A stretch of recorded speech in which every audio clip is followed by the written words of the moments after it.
Well, in a shocking incident today, a man was brutally hacked to death in broad daylight in Mahadeshwar Nagar in Bengaluru. 4 miscreants with deadly weapons attacked Chetan alias STD Chetu. The victim was notorious as a rowdy sheeter and hailed from Kunigal, the hometown of another infamous rowdy sheeter, Kunigal Giri. He had developed the notorious reputation after being accused of a murder in 2009. Chetan was released from jail and is said to have gone ahead and committed various crimes after that as well. Well, yet another rowdy sheeter seems to be paying for his past crimes. We are, of course, awaiting more details as to whether it seems like some sort of gang rivalry that led to his death. But in broad daylight, this particular incident took place where STD Chetu or Chetan, in fact, was hacked to death. My colleague Nishita joins us over the phone lines with more details. Nishita, over to you. Any word on exactly who is responsible for this murder? Well, the man who has been attacked is Chetan and he alias STD Chetu. Now, we understand that Chetan was a rowdy sheeter himself, and he's the one who has been hacked to death in broad daylight in Mahadeshwar Nagar in the city. He was attacked by 4 miscreants. So far, it is not clear as to who exactly these miscreants are, but it is being speculated that it is a case of rivalry since Chetan himself was a notorious rowdy sheeter. He hailed from Kunigal, and let's not forget that Kunigal is already infamous for being the birthplace or for being the hometown of another rowdy sheeter, Kunigal Giri. Now, we understand that Chetan had become quite notorious in the rowdy circles, and his name gained more attention when it featured in the accused list in a murder in the year 2009. And regarding this murder and several other cases, Chetan was interrogated, questioned, and he was even put behind bars.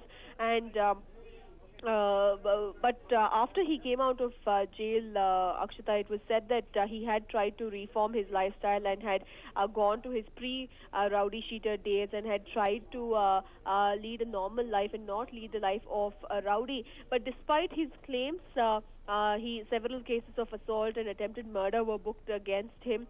So far, we do not know what is the motive behind killing Chetan, but it is being said that it is a case of rivalry between another gang or such. But which is this other gang, and whether it is a well-planned out attack or whether it is a spur-of-the-moment attack. Now, these are the details the police officials are supposed to give out at the moment, but they are being tight-lipped on the matter. We understand that Chetan was out to withdraw money today in Mahadeshwar Nagar when he was attacked. The Tavrikere police have registered a complaint and have detained a few suspects for questioning, but more details on who the accused are is yet to emerge, Akshata. Right, Nishita, thank you so much for joining us with all those details. So there you have it. The police are investigating the case. They are suspecting that it could be a case of gang rivalry that led to Chetan's death, but nothing has been confirmed as of now.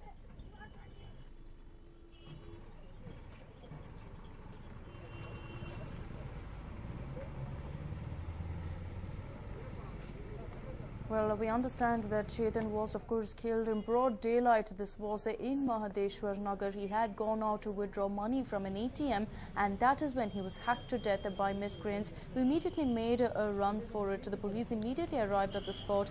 Of course, they identified the man to be the notorious rowdy sheeter Chetan, who has been arrested in the past as well. He hails from Kunigal, is what we understand, and as a very well-known rowdy sheeter who has even committed a murder, he has had quite a bit of encounters of sorts with other rowdy sheeters from the same area, and that's why the cops believe that it could have been conducted by another gang that ruled in that particular area. Not the first time we've seen such a crime take place, of course, but we will have to wait and watch to see exactly which gang was responsible for Chetan's death.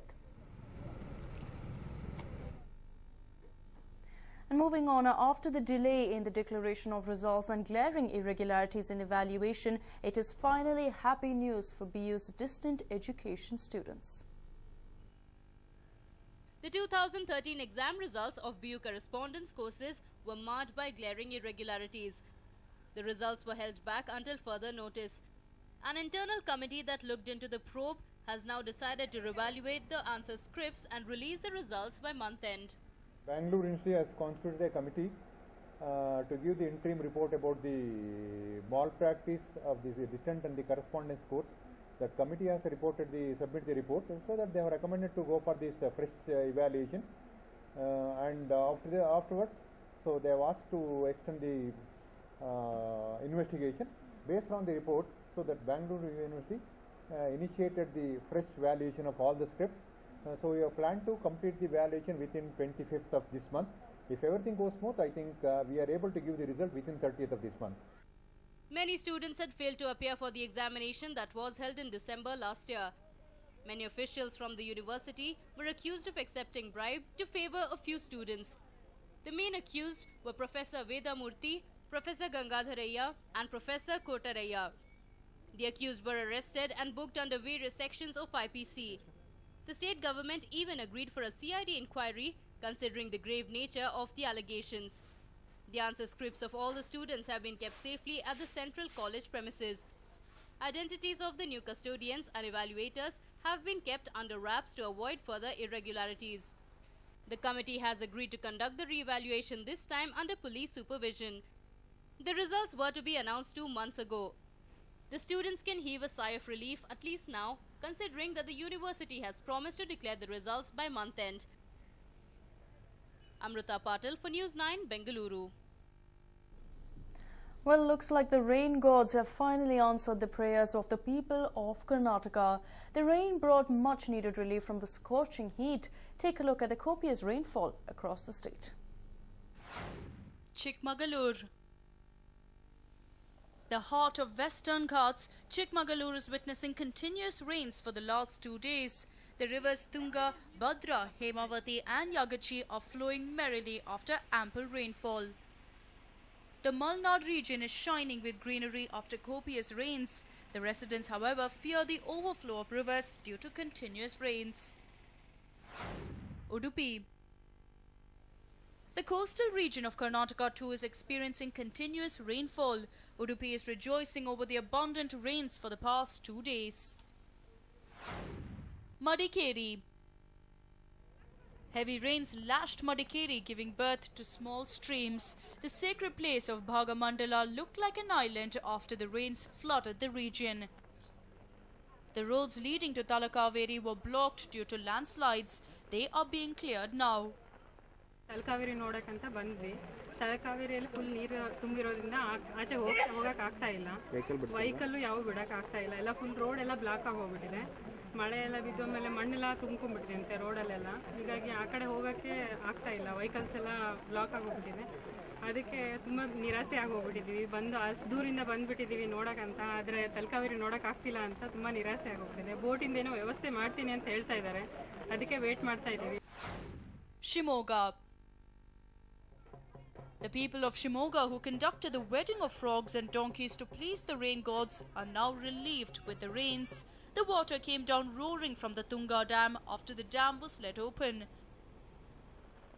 Overall, the people of the state are happy with the monsoon. A News9 report.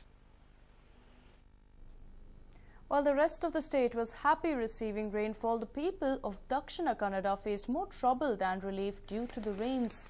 The heavy rainfall caused destruction and clogging of roads. The rainwater even flooded houses, leaving several people with a frown. Meanwhile, the water levels of Netravati, Falguni and Kumaradhara rivers relatively saw a rise. While several people have been going ahead and thanking the rain gods, it looks like the people of Mangalore and Dakshina Kannada seem to be having a headache due to the rains. Incessive rainfalls has led to inundation across the roads with water even entering their homes, leading to a lot of problems for the residents. And with the monsoons playing hide and seek, veggie lovers in the city are faced with a tough choice. Yes, more on the veggie price issue. Onions, carrots, tomatoes, a few veggies that are mandatory in any South Indian dish. But soon, most of the dishes will not be graced by these exorbitant ingredients. Yes, vegetable prices have seen a steep increase this week, leaving many consumers having to choose between their monthly budget and a healthy diet. The prices of tomatoes had gone up to 35 rupees last week, but this week it is again increased by an average of 7 rupees at 42 rupees per kilo. And this is the same vegetable which was barely 18 rupees last year. Vendors have stated that this is because a large part of the produce from Bangalore rural and other parts of the state are being sent to Kolkata. The rates of carrots too have caused quite a stir. Carrots were sold at a whopping 56 rupees per kilo last week. The prices have shockingly increased by an average of 15 rupees. It is now being sold at 71 rupees per kilo. And that is not all. Beetroots, which were priced at 22 rupees last week, are now being sold close to 50 rupees per kilo. Many are cutting back on the portions of these vegetables they purchase. Onions, on the other hand, have brought a little respite for the consumers. It was priced at 43 rupees per kilo last week, but the rates have gone down by 3 rupees. The onion rates might have reduced, but many complain that 40 rupees for a kilo of onions is still quite high. Majority of the consumers, especially the ones coming from a financially weaker background, are unable to digest these new rates. ಬಡತನ ಇರೋರಿಗೆ ತುಂಬಾನೇ ಕಷ್ಟ ಆಗ್ಬಿಟ್ಟಿದೆ. ಯಾಕಂದರೆ tomato ಈರುಳ್ಳಿ ಅದೆಲ್ಲ ಪ್ರತಿದಿನವೂ ಪ್ರತಿ ಸಾರಿಗೂ ಪ್ರತಿ ಪಲ್ಯಕ್ಕೂ ಹಾಕುವಂಥ ಒಂದು ಪದಾರ್ಥ ಆಗಿರೋದ್ರಿಂದ ಅದು ಬೆಲೆ ಜಾಸ್ತಿ ಆಗಿರೋದ್ರಿಂದ ನಮ್ಗೆ ತುಂಬ ತೊಂದರೆ ಆಗ್ತಾಯಿದೆ. ಅಕ್ಕಿ ಯಾವ ಥರ 1 ರೂಪಾಯಿ 2 ರೂಪಾಯಿ ಮಾಡಿದ್ದಾರೋ ಅದೇ ಥರ ಈ ತರಕಾರಿ, ಇದು ಮುಖ್ಯವಾದ ತರಕಾರಿ, ಎಲ್ಲರೂ ಬಡವರಿಗೂ ಶ್ರೀಮಂತರಿಗೂ ಎಲ್ಲರಿಗೂ ಬೇಕಾಗಿರುವಂಥ ತರಕಾರಿ. ಇದನ್ನು ಮಾತ್ರ ದಯವಿಟ್ಟು ಸರ್ಕಾರ ಅದಕ್ಕೆ ಟ್ಯಾಕ್ಸ್ ಹಾಕದೆ ಕಮ್ಮಿ ಮಾಡಿ ನಮಗೆ ಬಡವ್ರಿಗೆ ಒಂದು ಉಪಯೋಗ ಆಗುವಂತೆ ಸಹಾಯ ಮಾಡಿ. Limited supply and increased demand are being cited as the reasons for these new rates. The vendors too have no choice but to stick to the new rates if they want to make a profit. ಬೇಜಾರು ಮಾಡ್ಕೊಂತ ಹೇಳ್ತೀವಿ ನಾವು ಜನರಿಗೆ ಯಾಕೆ ಏನು ಅಂತ ಹೇಳಿದಾಗ ನಾವೇ ರೀಸನ್ ಹೇಳ್ತೀವಿ. ಈ ಥರ ಮಳೆ ಇದೆ, ಅವ್ರು ಕೆಲವ್ರಿಗೆ ಅರ್ಥ ಆಗುತ್ತೆ, ಕೆಲವ್ರಿಗೆ ಅರ್ಥ ಆಗಲ್ಲ. ಕೆಲವರು 2 kg ತಗೊಳ್ಳೋರು ಬೇಡಪ್ಪ 1 kg ಕೊಡಿ ನೋಡೋಣ ನಾಳೆ ಕಮ್ಮಿ ಆದರೆ ಕಮ್ಮಿ ಜಾಸ್ತಿ. It definitely is a bad week for veggie lovers. With the monsoon playing hide and seek, how will the markets react is what remains to be seen. Shobha Jojiga, News 9, Bengaluru.